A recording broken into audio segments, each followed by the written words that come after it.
Marami sa atin ang pamilyar sa 10 utos ng Diyos.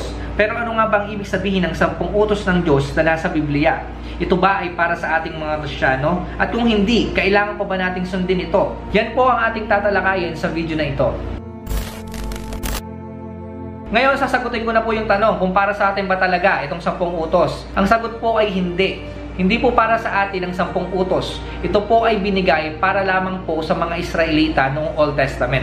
Tayo po ngayon ay hindi na under the law. Tayo po ngayon ay under the grace. So ang tanong, kung hindi pala para sa atin itong 10 utos at ito ay para lang sa mga Israelita at tayo ay hindi na under the law of Old Testament, kailangan pa ba nating gawin yung 10 utos or sundin yung 10 utos? Sasagutin ko po yung tanong na yan mamaya, pero bago po yan, tignan muna natin ano nga ba yung ibig sabihin ng 10 utos ng Diyos na ito para sa mga Israelita. Number 1, huwag kang sasamba sa ibang Diyos maliban sa akin. Kauna-unahan na sinabi ng Diyos